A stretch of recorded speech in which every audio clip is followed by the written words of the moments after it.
পুরাতনকে আঁকড়ে থাকাই বার্ধক্য অর্থাৎ জড়ত্ব। জরাকে জীর্ণকে পুরাতনকে আঁকড়ে ধরা হচ্ছে বার্ধক্যের চিহ্ন। আজকে অনলাইন ক্লাস স্নাতক দ্বিতীয় বর্ষের জন্য, দ্বিতীয় বর্ষের ছাত্রছাত্রীদের জন্য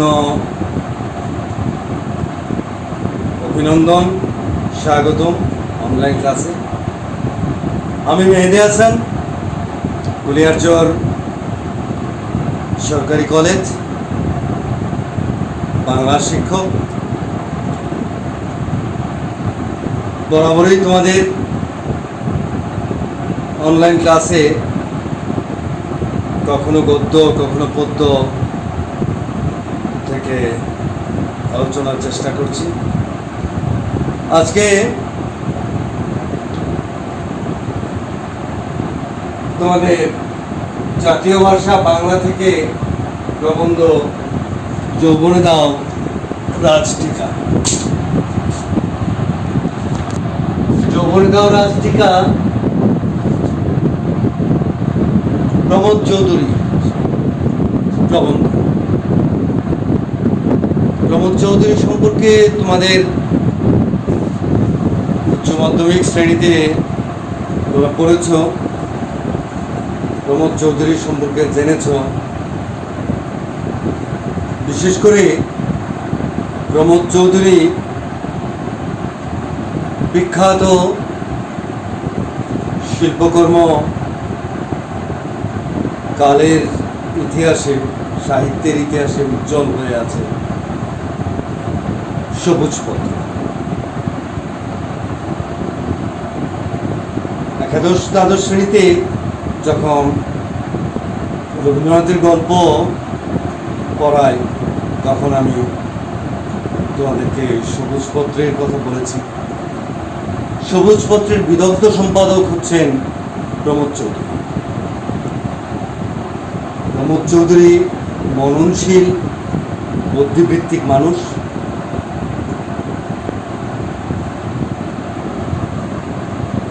বাংলা সাহিত্যে এই সবুজপত্র যুগকে কখনোই অতিক্রম করে যাওয়া সম্ভব নয়, কারণ সবুজপত্র এমন একটি কালের পত্রিকা যে কালে নারী অধিকার থেকে বঞ্চিত ছিল। নারীর অধিকার স্বাধিকারের জন্য লেখনী ধারণ করেছিলেন সবুজপত্রে রবীন্দ্রনাথ ঠাকুর, কাজী নজরুল ইসলাম থেকে শুরু করে অনেক বিদগ্ধ শিল্পী সাহিত্য। অধিকার বঞ্চিত নারী, শোষিত নির্যাতিত নারী, সমাজে নিষ্পেষিত নারী, তাদের নিয়ে লিখেছেন। রবীন্দ্রনাথ লিখেছেন হৈমন্তী, অপরিচিতা, স্ত্রীপত্র ইত্যাদি গল্প। যাই হোক, এগুলি প্রাসঙ্গিক আলোচনা। তো প্রমোদ চৌধুরী সম্পর্কে বলতে গেলে বলতে হয় বাংলা আধুনিক গদ্যের প্রবর্তক প্রমোদ চৌধুরী। বাংলা গদ্যকে প্রাঞ্জল, সাবলীল ও সার্বজনীন করেছেন প্রমোদ চৌধুরী। সর্বজন গ্রাহ্য করে তুলেছেন প্রমোদ চৌধুরী। তার প্রবন্ধ সমাজের ঘুণে ধরা সমাজকে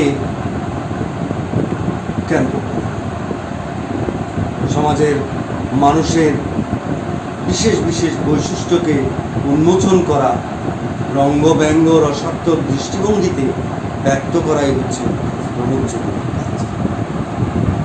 আজকের প্রবন্ধের নাম যৌবনে দাও রাজটিকা। তিনি যৌবনকে রাজটিকা পড়াতে চেয়েছেন। আমাদের সমাজে আসলে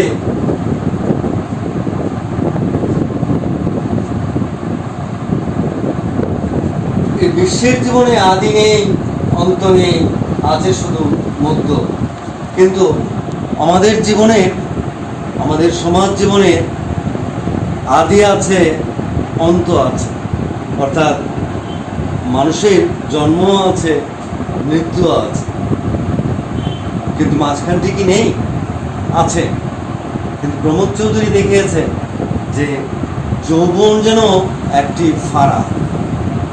আমাদের ছেলেমেয়েরা যৌবনে উপনীত হলে অভিভাবকদের মাথার চুল পড়তে শুরু করে, পাকতে শুরু করে। কারণ একটাই, কারণ হচ্ছে যৌবনে উপনীত হলেই অভিভাবকদের ছেলেকে নিয়ে ভাবতে হয়, মেয়েকে নিয়ে ভাবতে হয়, কখন যে কি করে বসে। কিন্তু প্রমোদ চৌধুরী এই যৌবনকে রাজটিকা দিতে চেয়েছে, রাজটিকা পড়াতে চেয়েছে। কারণ বার্ধক্য কিছুই করতে পারে না। আর শৈশব তখন তো একটি মানুষের গঠনের সময়, পরিণত হবার সময়। একটি যৌবন সব কিছুই করতে পারে, অর্জনও করতে পারে, বর্জনও করতে পারে। সে কারণে প্রাবন্ধিক মোতাহার হোসেন চৌধুরী প্রমোদ চৌধুরী বলেছেন, পুরাতনকে আঁকড়ে থাকায় বার্ধক্য অর্থাৎ জড়ত্ব।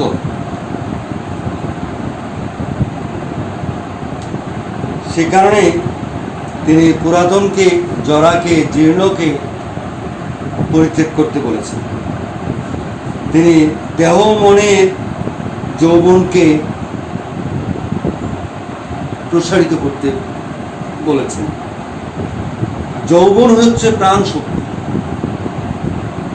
বার্ধক্য কিছু দিতেও পারে না, কিছু নিতেও পারে না। আর এই যৌবনেই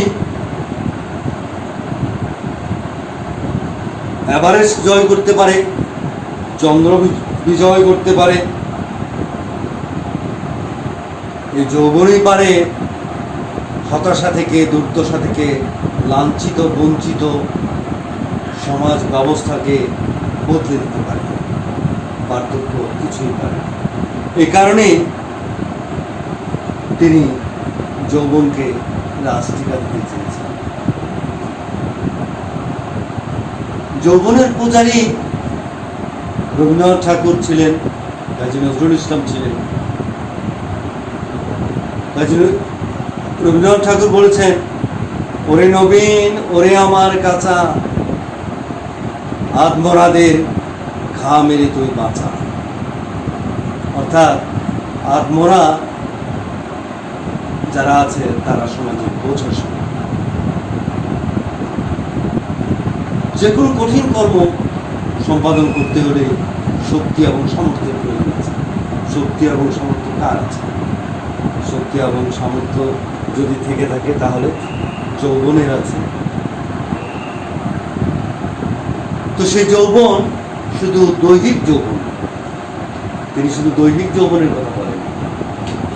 মনে রাখতে হবে যে দৈহিক যৌবনের সঙ্গে মানসিক যৌবনের সম্মিলন ঘটানোর প্রয়াস, প্রচেষ্টার কথা বলেছেন এই যৌবনে দাও প্রবন্ধে, যৌবনে দাও রাজটিকা প্রবন্ধের প্রতিটি জায়গায়। তাই তিনি একের দেহের যৌবন অপরের দেহে প্রবেশ করিয়ে দেবার চেষ্টা করেছেন। একের মনের যৌবন লক্ষ লোকের মনে সংক্রমণ করে দেওয়া সম্ভব বলে তিনি মনে করেছেন। এই প্রবন্ধে তিনি এই কথাটি বারংবার বলেছেন। তো যৌবনে দাও প্রবন্ধে তোমাদের একটি জিনিসের প্রতি মনোযোগ দিতে হবে, বার্ধক্য কি আর যৌবন কি। বার্ধক্য, একই মানুষ শুধু বয়সে 25 নবীন হলেই হবে না, তার মনের যৌবন থাকতে হবে। মানসিক যৌবনই হচ্ছে মূলত যৌবন। মানসিক যৌবনেরই সবচেয়ে বেশি প্রয়োজন আমাদের সমাজে।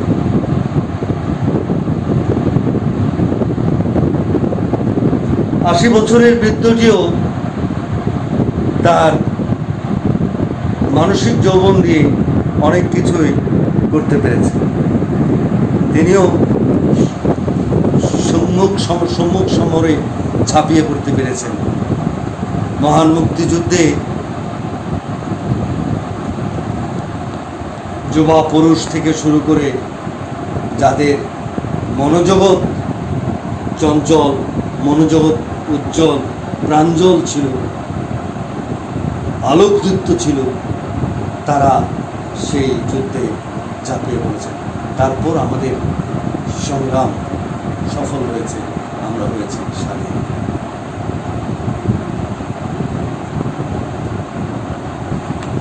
তো এদেশে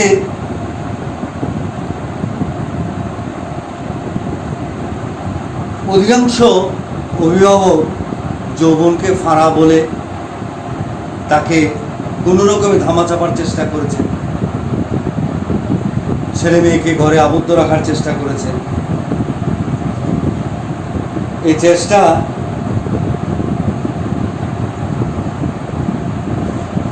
আসলে নিজের বিপক্ষে, সমাজেরও বিপক্ষে। সুতরাং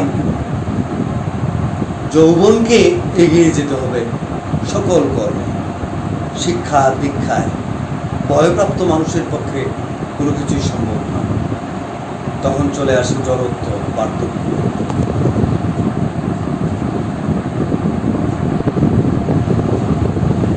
তো প্রমোদ চৌধুরী যৌবনে দাও রাজটিকা প্রবন্ধের মূল বক্তব্য এতক্ষণ পাঠ করলাম।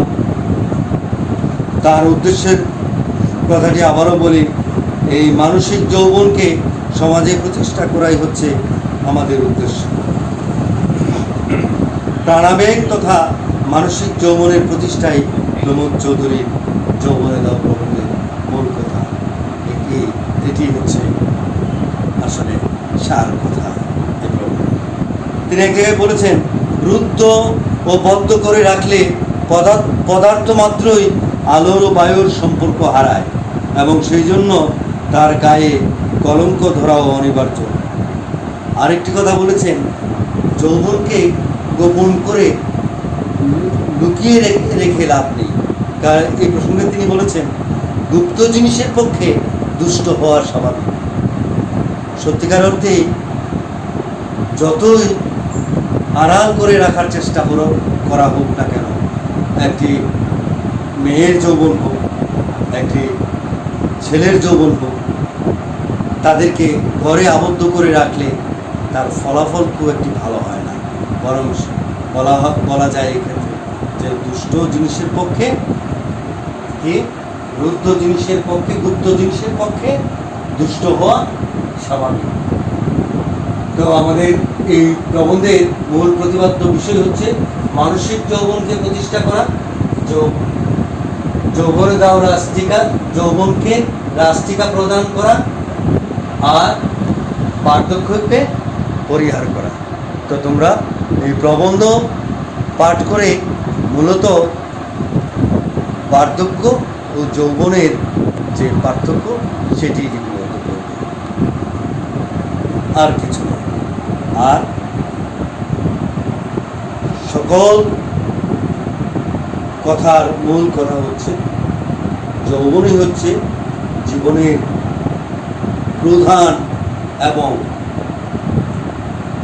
অত্যন্ত আলোক উজ্জ্বল একটি সময়। সেই যৌবনেই এই সমাজকে, এই পৃথিবীকে, এই পৃথিবীর মানুষের জন্য অক্লান্ত পরিশ্রমে বাসযোগ্য করে তুলেছে।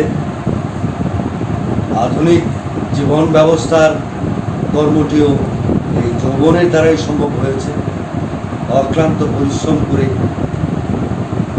বিপর্যস্ত সমাজকে সভ্য সমাজে নিয়ে আসার মূল প্রেরণা শক্তি হচ্ছে যৌবন। এ কারণে রবীন্দ্রনাথ ঠাকুরের মতো ৮০ বছরের বয়োবৃদ্ধ যে মানুষ, সেই মানুষটি নবীন এবং কাঁচা যারা, তাদের প্রার্থনা করেছেন। তো আমরা এটি জানলাম এই প্রবন্ধ পাঠ করে, যে মানসিক যৌবন এবং দেহের যৌবনের সমন্বয়ে আমাদের জাতি সকল অন্ধকার দূর করে দিতে পারে। এটি হচ্ছে এই প্রবন্ধের সার। সুতরাং যৌবনকে রাষ্ট্রিকা পড়াতেই হবে। প্রমোদ চৌধুরীর মতেও আমাদের মতেও একই। তো স্নাতক শ্রেণীর দ্বিতীয় বর্ষের ছাত্রছাত্রীরা, তোমরা ভালো করে পড়বে, তাহলে প্রমোদ চৌধুরীকে বুঝতে পারবে। প্রমোদ চৌধুরী সম্পর্কে অনেক কথা। প্রমোদ চৌধুরী বীরবলের হাল খাতা, তার এক বিখ্যাত শিল্পকর্ম বীরবল, তার ছদ্মনাম ইত্যাদি। এই যে তোমাদের সংক্ষিপ্ত প্রশ্ন আসে, তোমাদের যে প্রথম প্রশ্নটি আসে, 10টি প্রশ্নের উত্তর করতে হয় এক কথায় কিংবা অল্প কথায়, সেখানে এই ছোট ছোট প্রশ্নগুলো থাকবে। সুতরাং এই 10টি প্রশ্নের জন্য 10 নম্বর। তোমরা যদি মূল বইটি এবং আর বলবো যে আজকে যৌবনে দাও রাষ্ট্রিকা প্রবন্ধটি যদি ধরে ধরে পড়ো, তাহলে এর ভেতরকার প্রতিটি লাইন যদি আন্ডারলাইন করে করে পড়ো, তাহলে তোমরা এই প্রবন্ধ থেকে যে প্রশ্ন আসবে নিশ্চয়ই উত্তর করতে পারবে। ঠিক আছে, আজকের অনলাইন ক্লাসে তোমাদের কাছ থেকে এখানেই বিদায় নিচ্ছি। আল্লাহ হাফেজ, শুভকামনা থাকলো।